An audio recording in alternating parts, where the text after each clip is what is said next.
to Mamamia Out Loud. It's what women are actually talking about on Wednesday, the 26th of November. I'm Holly Wainwright. I'm Amelia Luster. And I am Jessie Stevens. And here's what's on our agenda for today. What colour is your aura? I'm just asking for Ariana Grande.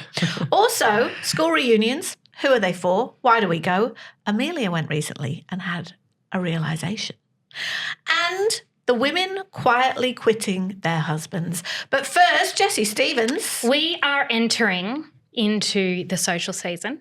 It's December, literally next week. And I am in 3 group chats where I'm being asked what plate I am bringing.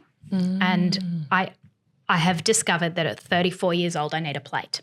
So I'm envious of people who have like an iconic cake that they bring. Everyone goes, mate, you bring that flourless or chocolate it's a cake. dip. It's often a dip. And like an onion dip or something. I need a tiny bit more detail about these groups you're in that people are talking about plates. All right, give me something. What's happening now? One is this weekend. I still haven't replied because I'm panicking. So it's like a family gathering and everyone has to bring a thing. This is friends. A friends gathering and you've all been asked to bring a thing. Everyone bring a plate. And no one's policing the thing. No. So you could end up with 14 cakes or 14 salads. Well, we're in a group chat, so I think we're meant to like follow the... It's a self-policing. Yeah, a self-policing situation. Christmas Day, what are you bringing? Right. And then I'm just waiting for someone to tell me to bring the bread rolls that I can do. And also on Christmas Day, did you used to not have to bring anything, but now you've reached an age where you have to bring something? Is that how it works? Yeah. Got it. I think something happens around the age of 34 where everyone goes, you're not at the kids' table anymore. If you've had a kid of your own, they're bring something. Contribute. Exactly. Okay, got it. And look, to complicate matters, I read an article in The Atlantic this week that says that your signature dish says a lot about you. Oh, gosh. Right? So, cheese board people, type A, right? Very type A people. They are natural curators. They are highly strung, a little bit anal, perhaps. And it's really easy to do cheese board. I sometimes do cheese No, board. but I don't think you're doing it right. No, are you writing the name of the cheese in a little piece of chalk in a whimsical font? Yeah. No. Then people are mad you offered to bring the cheese board. I'm just bringing some cheese in a plastic bag. Oh, no. Okay. You have to spend $300 and have the fancy crackers that don't break when you put the cheese on them. Oops. Dip people, caretakers, right? They like to take care of everyone, right? Yeah. Salad people, Holly, there's a rumour that you're a salad person. Oh. Apparently that makes you a sunny optimist with a slight moral superiority complex. That's nailed me. This is awkward. Shit. Now, apparently dessert people want applause. They're the people who need the fuss made, which I think is very true. I need inspo for my dish. Amelia, do you have a dish? Collagen is everywhere in skincare right now. But with Dr. Lewin's Collagen Surge Plumping Pearls, you can really see the difference. A gel with actual collagen pearls, the results speak for themselves. 84% of Australian women felt their skin was noticeably plumper after just 1 hour. Dr. Lewin's, it's skincare that's made for the Australian woman. Look, you have sent me into a spiral of despair because I'm very good at mixing Negronis. Very, very good. No, I think that's good. Apparently that means you're like fun, you're social, you're the life of the party. Okay. Yeah. I'm very lazy, so that works. No, I like that a lot. Do you have a dish? Okay, I am known for bringing my Aldi spanakopita. Yeah. Right. Since you turned me on to that, that is Tuesday night dinner in our house. I ate it last night. Yeah. Jessie, it was Tuesday. Yeah. So it was a Tuesday night dinner in your house too. Exactly right. What do you think that says about you? I think it says that I am cheap, that I am lazy. The problem with that dish is that I need an oven. Right? Like I often heat it up there, but apparently that's a no-no. Oh, yeah, that's way too intrusive. But the reason why it could be genius if you were a slightly different kind of person, you take it out of the box, you let it soften, defrost a little bit, and then you put it in a big Tupperware container on like a clean tea towel or something, and it looks like you made it. And then you get to the house and you go, I've just got to whack this in the oven for 5. Do you think that it's frowned upon to bring something that's frozen? Or once I was told to bring a dish, I didn't understand the criteria and I brought a couscous thing that I bought from Coles. But that's okay. No, there was no cutlery and there were no plates. Oh. So it was like Was this a picnic? It was kind of like a picnic vibe and everything was like bruschetta. It was meant to be finger food and no one could eat it. Yeah, Okay, it's I've not got a solution. The best dinner party I ever went to. The hostess served for dessert. She brought out some cookies and some big tubs of ice cream, and she said, make your own ice cream sandwiches. Do you think she made the cookies? Just she hadn't made the cookies. They were That's just very very good Megan. cookies. It's very Megan. I've been watching her holiday special. Of course I have. What's her signature dish? Well, she's got so many. Yeah. But I want you to take in some of her hostessing tips because that's next on your agenda, Jessie, Christmas is at Jessie and Luca's house. Yeah. She says, always answer the door to your dinner party, dressed all fancy, but barefoot.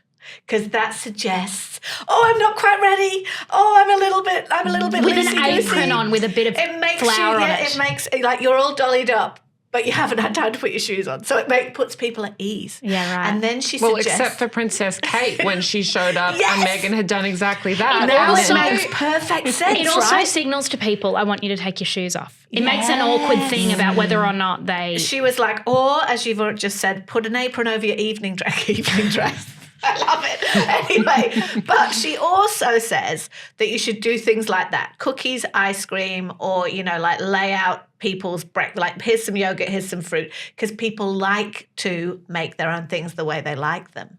So you're right. That was the best Holly- challenge. Megan. What salad? What's So your signature I've been salad? this is very boring, but it's actually my favourite thing to eat in the world. So the other reason I take it is because I You wanna can eat sit it. and eat it. I've been making exactly the same salad since I was 14, which is like some kind of grain, like brown rice, quinoa, Yeah. couscous. Did you know what quinoa was when you were 14? I didn't. That was definitely rice then. Yeah, right. Quinoa didn't exist. Only in ancient Grainland. It hadn't invaded the co-ops of Manchester. Ancient Greenland came after Gen X. Gen X definitely predates quinoa. Anyway, but some kind of grain. Chopped up tomatoes. I love tomatoes. My favourite thing to eat. And lots of herbs. Yeah. So like basil, parsley, mint, whatever. Lemon juice, feta cheese, bang. Bit of onion. And do you make it before you Mix get it there, all or up. do you bring the bits and then do you make it in the kitchen? I make it before I get there, but I don't put the lemon juice and the olive oil on it until you get there because it goes soggy. But I make that in a big bowl, and you take that, and it looks pretty and it looks fresh. But it took nothing. It took nothing. I sound like Megan. Jessie, I think instead of bringing a dish, what you can promise is sparkling conversation. You can middle. Did you see that Curb Your Enthusiasm about middling? The most important thing that you can bring Yes. to a dinner party gathering is middle energy. That means someone who sits in the middle of the crowd and makes sure that the conversation is always interesting and flowing. Okay. All right, I can bring that. You Just can middle. definitely do that and start some fights to keep things spicy. There is an essay published in The Cut that is currently going viral. It is called The Women Quietly Quitting Their Husbands. Monica Corcoran-Harrell writes, rather than deal with the drama of divorce, more and more women over 40 are choosing to check out. I assumed that this would be a story about money, that it would be we can't afford to get divorced anymore. That was not what the author found at all. Really, these women say that they just don't have time. They're subconsciously uncoupling, maybe waiting for the kids to leave home, and maybe that's not entirely new. She writes about remembering as a kid, there was a year where her mother didn't speak to her father, and then he turned around one day and said, is there a problem? I love that so much. Is there a problem? It literally took him He a probably year. didn't even say it in a passive-aggressive way. He was like, oh, is there a problem? I feel like I haven't heard from you lately. I've only just noticed. What does it look like? What does quiet quitting your marriage look like, Jessie? It looks like some people don't live together. So they're living on opposite sides of the country. That's moving, not so quiet. That's but- not so quiet. yeah. Living or sleeping in a guest bedroom. Not really talking.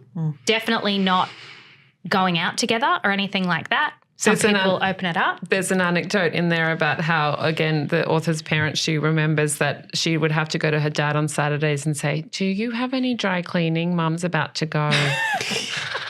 That's middling. That's The child she's That's been middling. she's been unpacking a lot of this shit in therapy for a long time. I want to know. So Corcoran-Harrell says that what is new, the idea that the dissatisfied wife isn't entirely new. What is a little bit new is the normalization of settling for being utterly dissatisfied, and being quite open with your mates about it, being like, I hate my husband, but we're still married.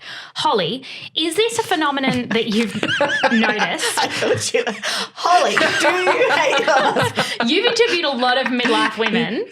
I want to know if they are quietly quitting their marriages. Yes, and yes. This essay, I loved it.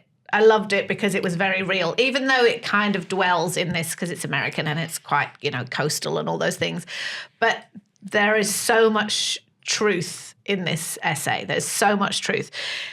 There's a quote in there which says, marriage is the world's most impossible endurance challenge. Yep. And it does feel like that sometimes because a lot of the people who they're talking to in this, she's talking to in this article, have been together for 20 years plus, so a long time.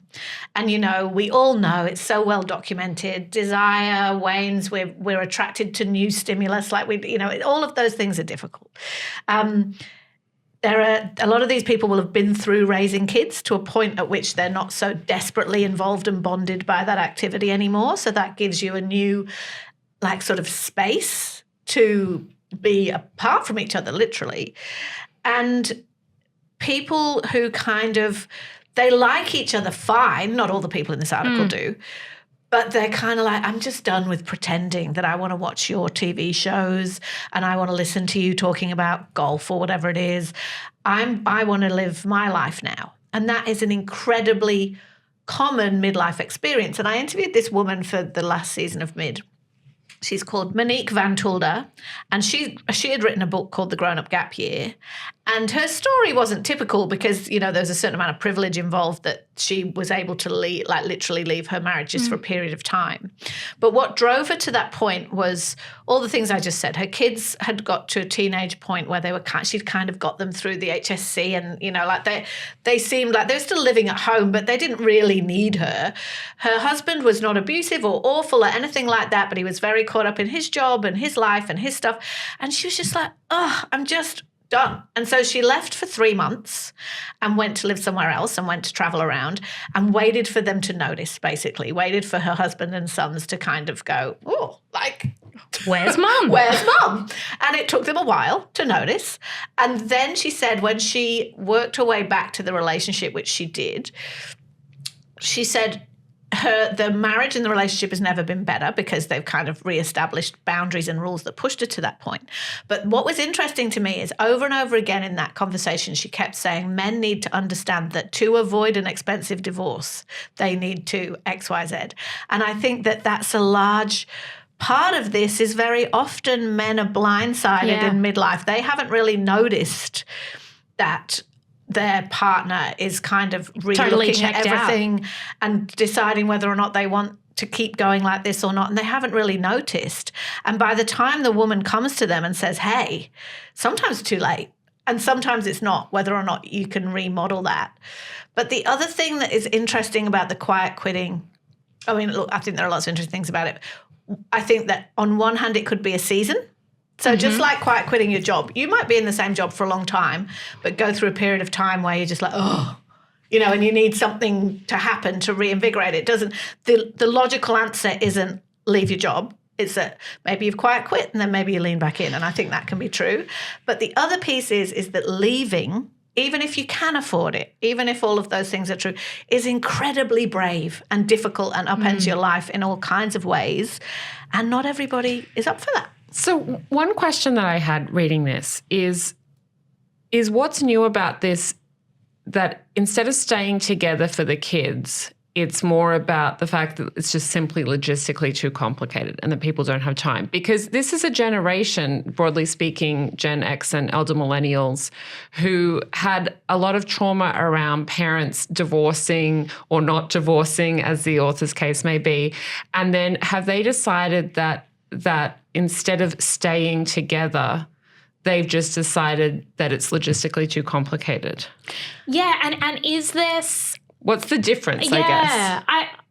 I wonder if that's the case, and if there is also, not that it's status, but that being openly dissatisfied with your job or your marriage or your house or something in your life is kind of allowed now. Like, have women always felt like this? Did our grandmothers, did our great-grandmothers feel like this, but they weren't allowed to say it out loud? And so now there's a language around women sitting there at a dinner table with their friends going, I hate my husband. Yeah. Because reading this, I don't think you could read this and not recognize it.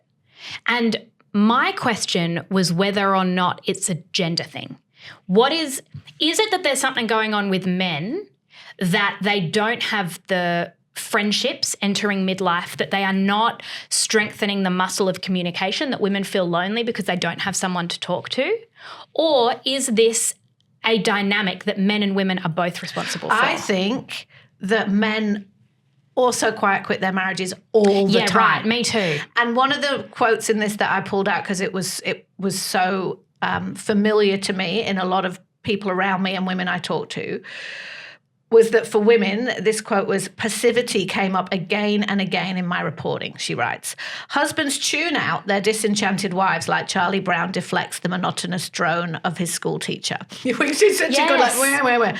They make flimsy promises to engage more on an emotional level. So women will often go and say, I need more. Like, can we do date nights? Can we go to therapy? What about couples yoga? What about, whatever? I need you to vacuum and empty the dishwasher. Yeah, and it says they make flimsy promises to engage more on an emotional level or to help out around the house. Maybe they vacuum for a month or two or act all intrigued when a partner vents about an incapable colleague. But eventually the extra credit effort falls by the wayside or just doesn't feel like enough. And that, I think that men have absolutely quiet quit marriages too.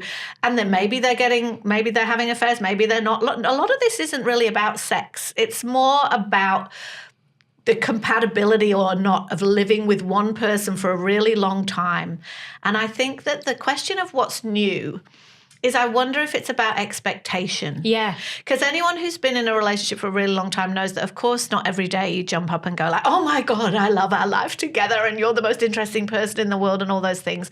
But at what point is rubbing along, and sometimes there's a woman in this who says, we started sleeping in separate beds, which lots of couples do for lots of very legitimate reasons, to do with kids, to do with snoring, to do with work shifts, all those things.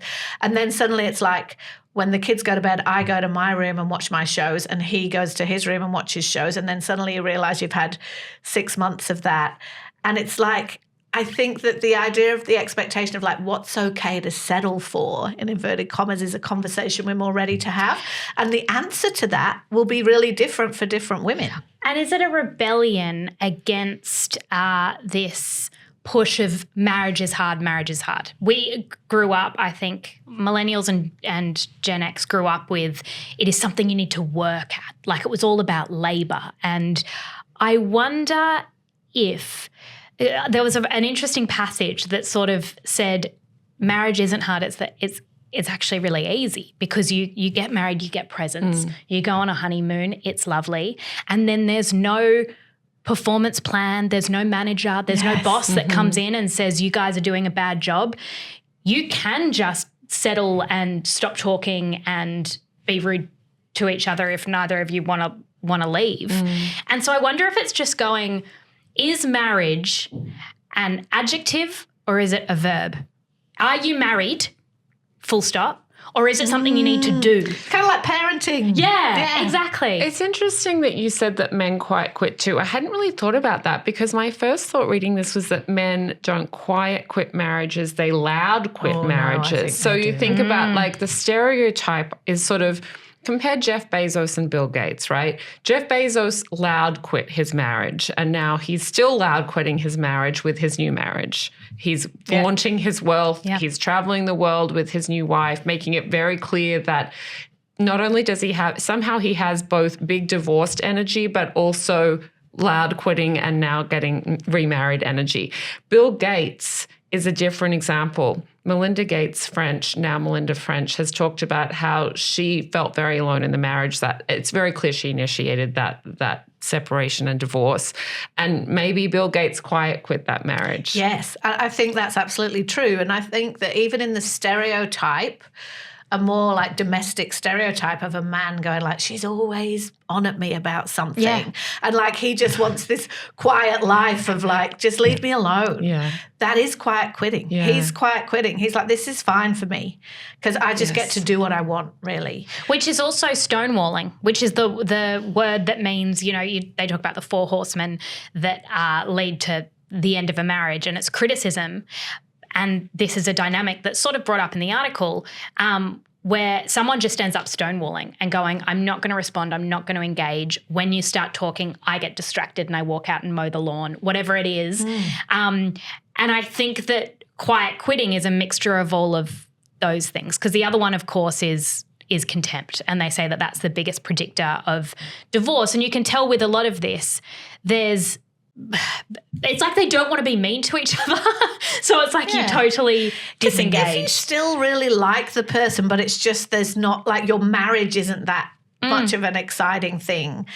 I think that's in some ways the quiet quitting has also led to, we've talked about a little bit, these different models of long-term monogamy now where maybe, and this is what happened to Monique Van Tolder, who I was talking about, is that when she returned to her marriage, they kind of instituted a new way of what that looked like. They're still together. They still like being together, but twice a year they will take time apart to do things that they want to do. And it's not, crisis, time apart. It's just, this is what works. And I think that if you unpick all the expectations, and, we were saying, what about this generation who likes to talk about things a lot, is that maybe a positive thing about this is it's allowing us to mess with the model and go, no, I do love you and like my marriage, but I can't just be in the conventional model of you and I, just us, forever, doing the crossword when we're 70, me still making dinner, you still mowing the lawn. Like maybe that's enough, but what if it's not? But we don't want to break up. I think that's a great point, because you and I were talking about this article before, and I mentioned to you that in the comments, everyone said how depressing they found the article. It was all these comments saying, this is the bleakest thing I've ever read. Why can't these people talk to each other? But then you pointed out that it doesn't have to be forever. There are seasons for things. You don't have to quiet quit forever. See? That's the salad in me. Sunnily optimistic with an air of superiority. It's back the salad to in the me. salad. I'm insufferable. I'm salad. Describe each other's aura. What color would it be? Nice question. An aura. Yellow. For me? Sunshine. Yeah. Oh, thank you. And like also, I think there's also purple. That's very good.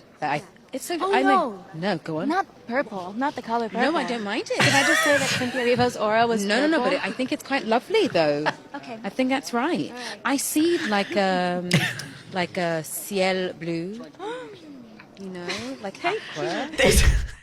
These people. I love them unconditionally. I will not hear a word against either of But them. these people, as far as we know, are not tripping. They are Ariana Grande and Cynthia Erivo on a red carpet promoting Wicked for good. For good. Which is the second Wicked movie. And they've been asked everything at this point, but the journo shoots them that question. And what you can't see unless you're watching us on YouTube, and hey, you can, but what you can't see is that they're kind of like, they're a little bit stumped by the question, and then they're just staring at each other and going like this, purple. And I die. They're I just love it. having so much fun. Well, here's where I want to get to. First of all, I do need to know what colour is my aura.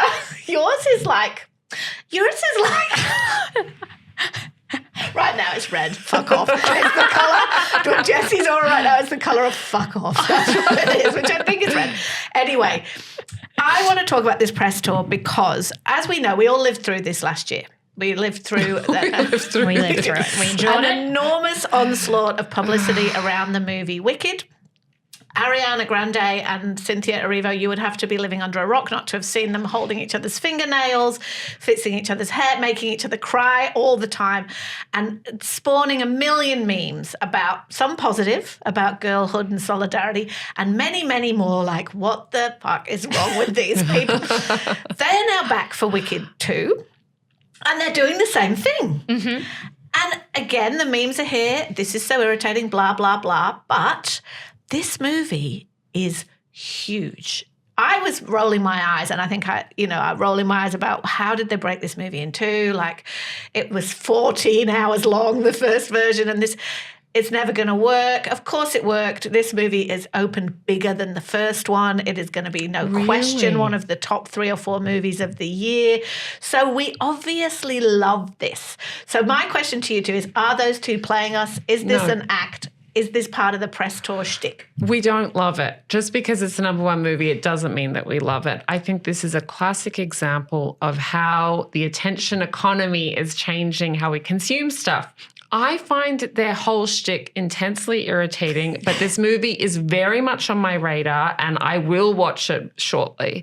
And I think it's a sign that nowadays we don't look at something because we necessarily like it. We look at something because we are repulsed. We love it. We hate it. We're annoyed by it. We're certainly not indifferent to it. But it's not boring, right? It's never boring. And in fact, Taylor Swift, the genius that she is, sort of encapsulated this nicely when she was asked on her press tour for her most recent album what her response was to the haters, essentially, to people who said that they didn't like the album. Let's have a listen. Yeah, I mean, I welcome the chaos. The rule of show business is if it's the first week of my album release and you are saying either my name or my album title, you're helping. And what is so interesting about that is that she did not do an album tour for her last album, Tortured Poets Department, but she did do one for this album because she understood that if people aren't looking at you, you are losing. It's cynical. It's right, but it's kind of cynical. Jessie, you said you do love Cynthia and Ariana. Do you think it's cynical what they're doing? And is that part of why you love it? Or do you think this is genuinely who they are and that's why you love it? I can't work that part out, and maybe that's why I can't look away. I think that you make a movie and then you've done half the job. And then there is a content plan that is potentially more difficult, requires more endurance, requires more energy, which is selling the thing. And you cannot accuse the cast of not selling the shit out of this movie. Like, they have gone to every corner of the planet. They have gone to every red carpet. They have and they give, I must say, I have respect for the fact that they give every interview everything. That's the most amazing question I've ever been asked. Thank you for asking me that question. Oh my God, that question makes me cry. Oh, can we talk about that question again? Journalists know the feeling of sitting down with someone who doesn't want to promote their movie, who is resenting sitting on that couch. You don't really want to be there either. And it's awkward and it's awful and you're trying to get one answer. That's not what you're getting from either of these women.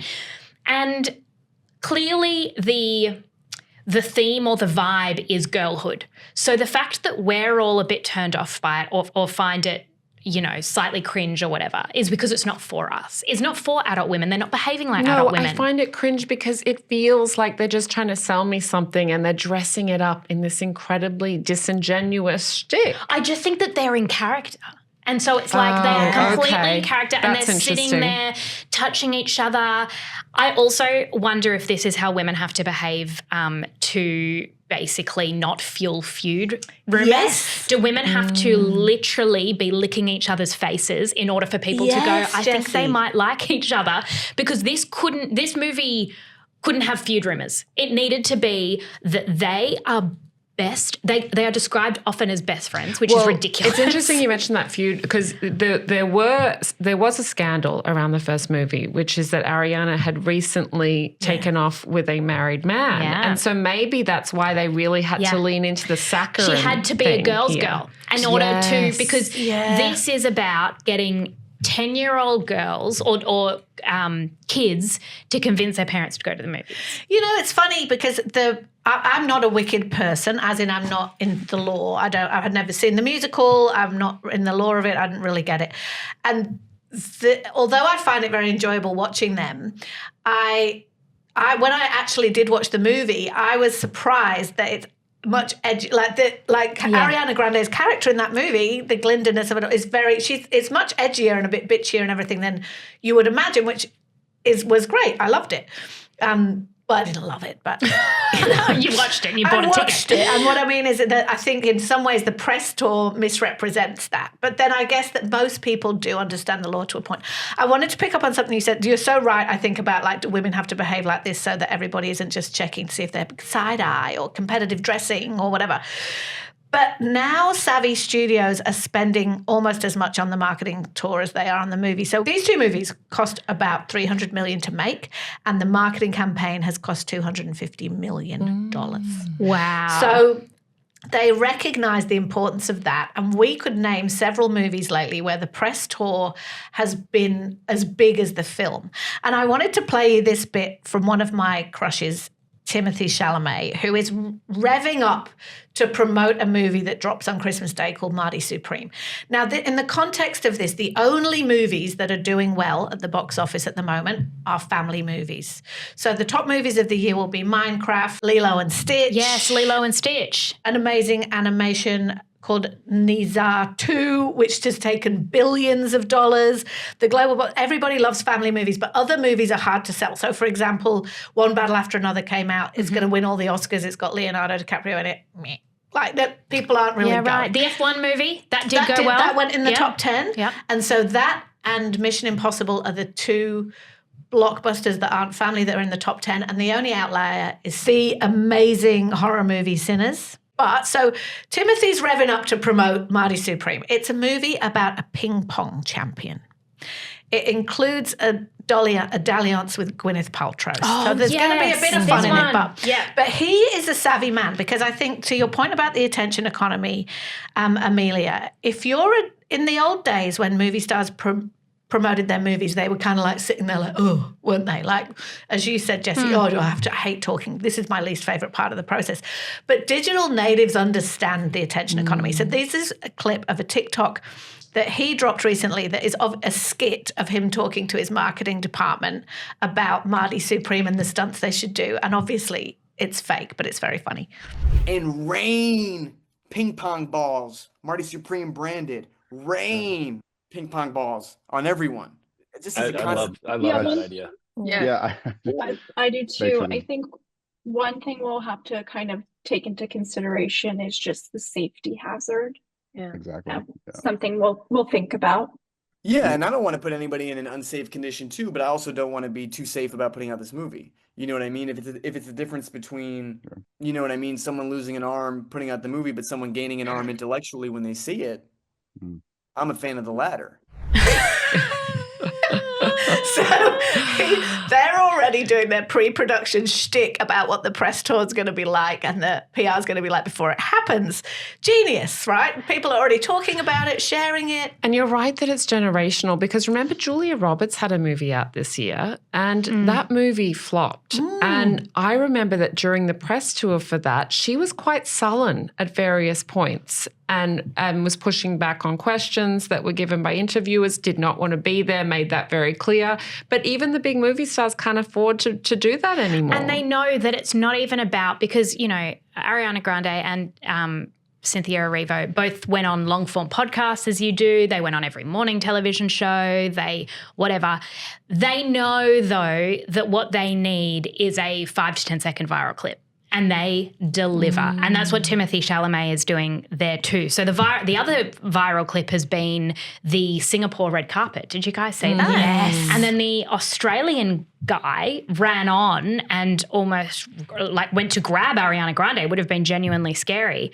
But I've even been fascinating watching that because of the way Cynthia jumps in before the security guard does and defends Ariana. And it's like, is that manufactured? I know, it's so interesting. But also, to what end? So you said the 5 second viral clip is what they're after, and you said earlier this is all so that kids can convince their parents to go and see the movie. Yeah. But I wonder if it's actually more to convince the parents that they should go and see the movie, because I'm not sure how much the kids are seeing these clips. I wonder, because it's like you need to get on people's radar, right? Like, you know, Sydney Sweeney had a movie out. Christy. That bombed, right? That didn't work. It did. There's some theories there that what the mass population wants is not to see Sydney Sweeney roughed up and looking sort of like she's shooting for an Oscar is the the sort of narrative, and the people are like, that's not what we want Sydney Sweeney for. Yeah, I think though that it almost needs to be like Wicked needs to be top of mind for like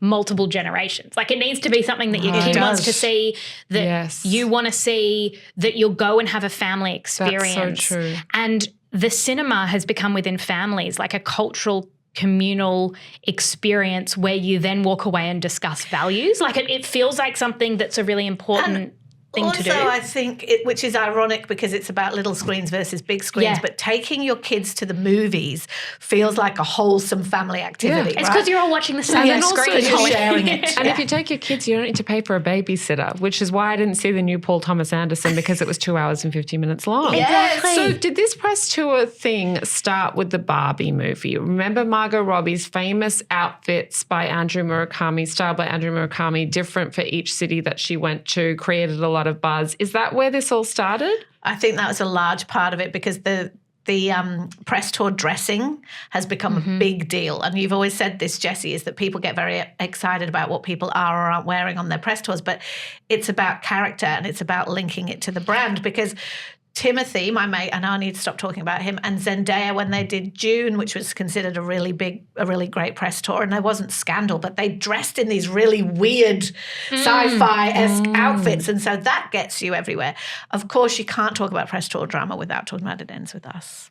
Because did that work? Well, the thing is although that movie has ruined many lives and careers and cost a lot of money. It cost $25 million to make, and it has made hundreds of millions of dollars. But then you've got the Don't Worry Darling press tour, which is when I think press tour became narrative. But that didn't work for Don't Worry Darling. So no matter how many times we debated whether or not Chris Pine had spat in Harry Styles' lap, another one no of one my went to see the movie. No one went to see it. So I went to my high school reunion recently, and what was really interesting about it is how instantly it took me back to how I felt in high school. What number was it, by the way, Amelia? I don't want to sound rude, but no, by all means, it was my 25th. And what was striking about it is that it was held at a bar here in Sydney, and I instantly felt exactly the way I felt in high school. I felt like a ghost just floating through the halls, like no one really like knew me, or I wasn't in any of the videos that they showed, and it just really made me feel that sense of being a little bit small and a little bit invisible. You weren't in any of the videos that they showed? No, absolutely not. Why not? Look, I was really uncool in high school. I know that's hard to believe now that I'm at the apex of cool, but I was very uncool, and I felt very unsure of myself socially. I went to a single-sex school, and I felt like everyone else knew lots of boys and were going on dates, and that just wasn't me. And can I ask why you decided to go? Because I think the big thing about high school reunions is some people go, I'm curious to see how everyone's going, and others believe that people don't change, and they go, I've been there, I've done that, I don't need to revisit it, I don't have fond memories. What made you choose to go to a 25th year? Well, that's the interesting thing, because for a long time now, people have been predicting that high school reunions are going to die. They say you can find out everything you want to know about everyone on the internet now. So what is the point in going to a high school reunion? And it's easier than ever to keep in touch with people. Like, why bother going? The thing is, they never die. The media keeps predicting this, and the high school reunions keep on happening. My dad had his the same week as mine. He had his 60th. He had, by the way, exactly the same feelings that I had about the fact that cliques never go away. People are still like falling into the same social patterns. So what I wanted to sort of test out here today is a theory of why I think they haven't died. Okay. Despite the fact that social media is everywhere and we know too much about each other. And I think it's because we go to them because they teach us not about what other people are up to, but how we're doing. It's kind of an opportunity to check in with ourselves by comparing ourselves to other people. I have many questions. Yes. Is this the first time you've gone?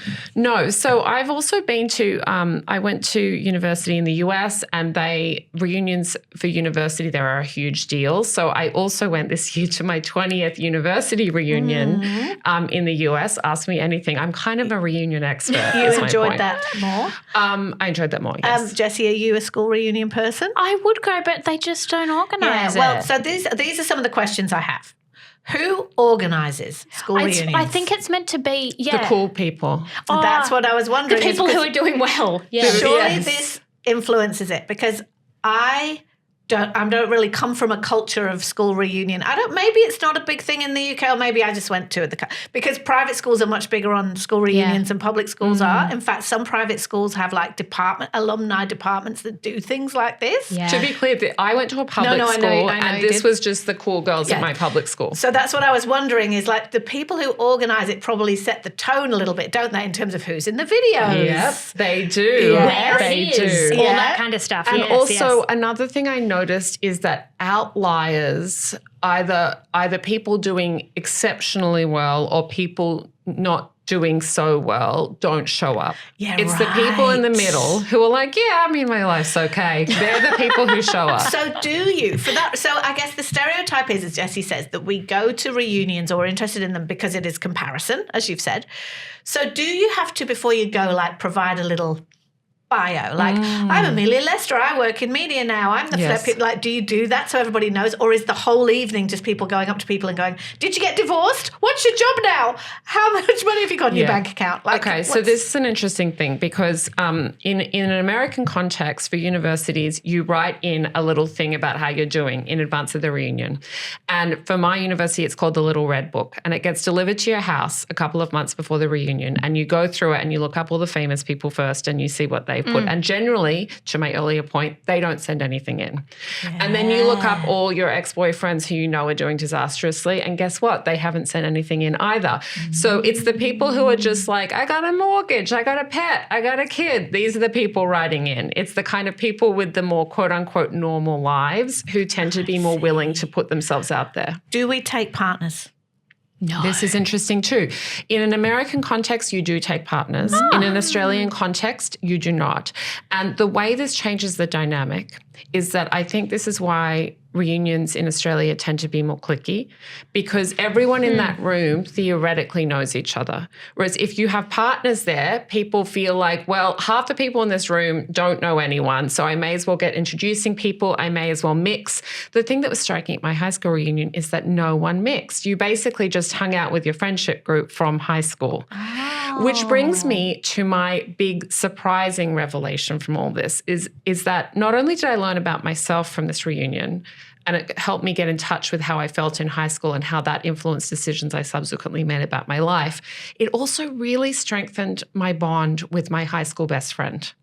And I think that's the other thing about reunions and why they're great is the people who you're already friends with, it helps you deepen your connection with them because there's all the nostalgia. You revisit all these memories. This is why Romy and Michelle's high school reunion, the 1997 classic, which apparently they're making a sequel of. We invented Post-it notes. Well, I couldn't resist a clip from that. Can we hear that? So, Michelle, what are you up to? Okay. I invented Post-its. You're kidding. You must have made a fortune. Well, yeah.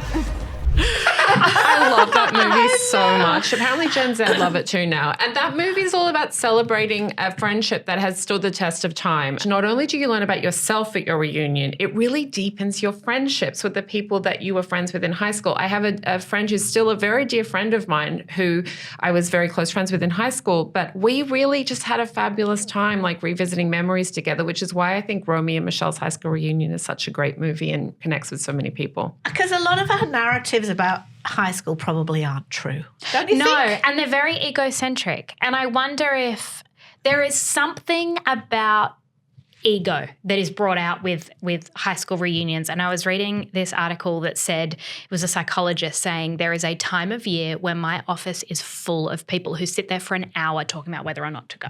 Like it's a really distressing kind of big decision where they go, I just don't know what to do. And I wonder if for some people it's like, you want to show up and go, this is the newest iteration of me. I want to feel seen and understood, and I'm not. It's like a shedding. Yeah. And like this social pageantry of like, I am now this, I have evolved, while at the same time maybe wanting to believe that everyone else is exactly the same. Yeah, I just think I've got a message for these people who are agonizing over it, and my message is get over yourself. I know that sounds harsh, but an article in The Atlantic recently, which was sort of interrogating the point of reunions, makes the same point, because the author of that article chose not to go to his 20th high school reunion because he kind of felt all these things like, is my life where I want it to be? Will I feel inadequate? And then in the end, he concluded that it's actually more sort of uncool not to go to the reunion because it implies you're overthinking how important you are to other people, and it implies that they actually are going to sort of analyze your life, and they don't care either. It's just an opportunity to revisit your old self. I can't imagine the stress. When I was looking at who goes to high school reunions, apparently 20th is very well attended. 10th, people are still a bit too angsty. This is a whole thing. Yeah, right? So this is a whole thing. 5th and 10th is still a bit too close. So here's how it goes. But what do you wear? 5 is just, I'll get to that. 5 is just everyone's really drunk.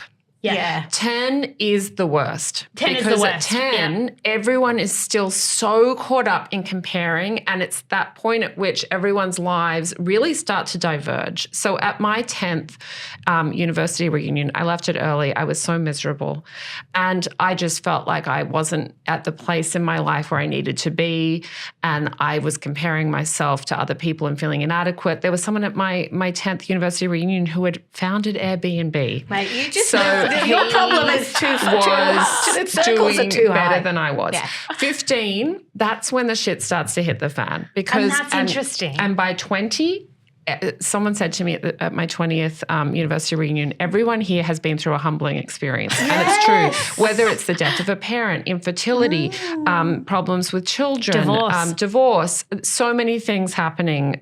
There's no way you get to 20 unscathed. Whereas in high school, there are a lot of people who have never been humbled. Yep. And so that's what's quite interesting, is that I do believe people evolve over a lifetime. And I think we almost can't talk about this without talking about how social media has changed, because a lot of the predictions have been, you can go just find someone on social media. Why would you go to a reunion? And then in 2016, there was the great social media algorithmic revision where no longer did your friends pop up on your feed. And now all the people I went to school with either don't post, are on private, don't Stalking post. isn't what it used to be. They're not even telling me that they've had their third baby, so I can't keep up. They're certainly not posting about their divorce. So I feel like there's been this withdrawal of sharing, and now I'm interested in their lives again. And it's not, I don't know everything. I can't get access to everything. I'm still hung up on what you wear. Yeah. Because I think you're so right. Like this is a depressing story, but it's true, is that because reunions aren't a thing in my world, but I went to a funeral not that long ago from a lot of people that I was in my very tight friend group when we were in our early 20s. And that, which was a very sad event, obviously, but one of the things that was so striking about seeing a whole room full of people who you used to know really well, but you haven't seen for a long time, because most of us have drifted apart, is everybody is so judgy about what people look like. The men were divided into either they'd got really into cycling and they were, triathlons and they were like super fit, or they were like beer belly, thinning, like no dissing, like we're all along that spectrum. And the women had made a lot of effort, even though this was not a reunion, because you knew that this is one of those moments in life where you're going to see all these people and you're going to be judged. That reunions must be like that on steroids. What did you what wear, do people Amelia? wear? And do they like massively diet or get their Botox done, or like how does? Did you get your brows done before? Yes, obviously. That's really interesting, Holly, because I wonder if like 20 is a bit of the sweet spot, or 20 and 25, because you still feel like you're not yet officially old, but a lot of people still have a bit more time than they used to have for maintenance and stuff like that. I didn't feel that judgment at 25.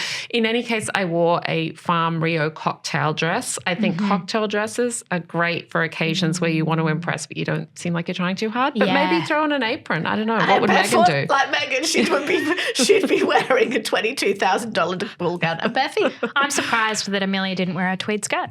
Yeah. That she was talking about on Monday's show. We're the sensible shoe. Thank you, Out Louders, for listening to today's show. Don't forget to like and follow us on YouTube if you like that kind of thing. You make it sound like a fetish.